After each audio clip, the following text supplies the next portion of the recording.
This year's Australian Open final between Sinner and Zverev was a great one to learn from. Sinner blasted through in straight sets, and there are some good reasons why. Today I want to break down some points that reveal the strategy behind Sinner's latest Grand Slam victory. Let's start with how he targeted the Zverev forehand. Take a look at the first game of the match. Sinner serving. It starts with an ace up the tee. Then we see Zverev produce 3 errors on the forehand side.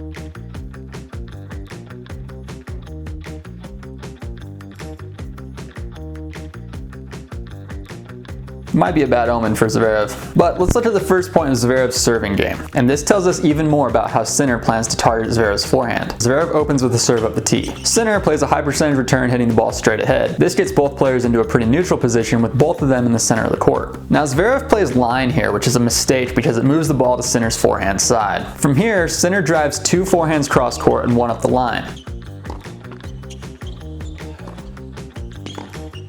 Basically, he's targeting Zverev's forehand, but once he gets comfortable in that corner, Sinner hits down the line to move him out of the deuce corner so that he can then again attack the forehand. And here he does. You see him take 1 backhand cross court to move Zverev out and then hit 1 backhand line. Now Sinner misses this and loses the point, but this overall strategy keeps coming up throughout the match. As a result, Zverev offered up 22 unforced errors on the forehand side, with an additional 13 forced errors. That's 35 points he lost on the forehand wing. Now I think everyone watching this match knew Sinner's forehand is better than Zverev's. So the main thing I want you to learn from this is if there's a winning matchup, play it often. If your forehand is better than your opponent's forehand, get that rally going. If your backhand is better than your opponent's backhand, set it up. You don't always need to make it too complicated. Now it's not always that easy. It can be tricky to find ways to get into these positions. Now let's watch another point.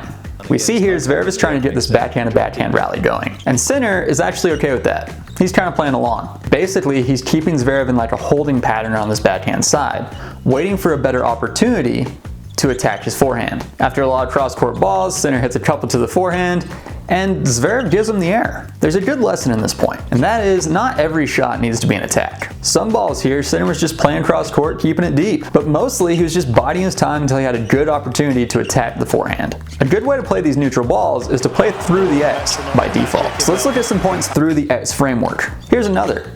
Sinner starts by holding Zverev in the backhand-to-backhand rally. Then he finds a couple opportunities to attack Zverev's forehand, and each time he does, he makes Zverev move to cover the court laterally. Zverev is kind of a guy who likes to stay at the baseline and just hit through the court. He's very similar to Taylor Fritz, another Grand Slam victim of Jannik Sinner. But Sinner also likes this style of play. So in this match, we see a lot of points that get into long rallies where Sinner and Zverev are playing through the X. Notice the shape of the X is such that if the ball lands in the X, it travels through the baseline before it crosses the sideline. It's basically a visual framework that helps players prioritize depth over angle. Again, we can learn a lot from this dynamic.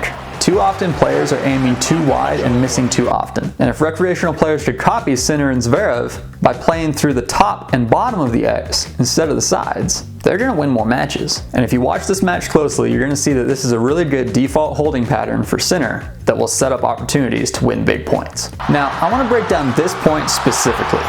You know the one I'm talking about, the one at the end of the second set. This highlights something that Sinner does so well, and in my opinion is not talked about enough. As you might expect, it opens with Sinner targeting Zverev's forehand. But notice how well Sinner is moving north and south. He crosses his own baseline 6 times in this point. One of the best things about Jannik Sinner is how seamlessly he transitions from defense to offense and back to defense. And throughout the point where some players try to do that with just their arm and their swings, Sinner is always doing it with his feet. Rewatching this point, pay attention to his position. Anytime he gets a more offensive shot, he is moving his feet, changing his position to be inside the baseline. Now if that next ball comes back and he doesn't have a good look, he resets his position, moves back behind the baseline, and plays neutral or defensive. But the point is, he rarely forces himself to play offense without having an opportunity to do so, and he takes that opportunity with his feet. It's important to remember that tennis is a game of movement.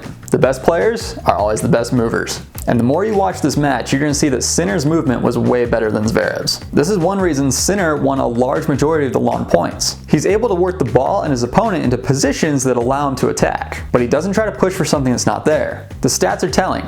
In rallies longer than 5 shots, Sinner won 16 points more than Zverev did. That's a pretty big swing. Next, check out these stats from tennisabstract.com, and we'll see how well Sinner is maintaining his advantage the longer the point goes. And look at how well Sinner was defending his second serve compared to Zverev's performance. In points longer than 5 balls, Sinner was about 20% more likely to defend his second serve. Rewatching this match, it really seemed like the longer the point went, the more time Sinner had to work Zverev into a tough spot. But that did make for some really fun tennis to watch this year. I'm hoping we see both these players bring their good stuff for the rest of the season. And when they do, I'll be here to break down the strategy behind their matches. If you like this kind of breakdown, subscribe to my channel so I can bring you more tennis tactics.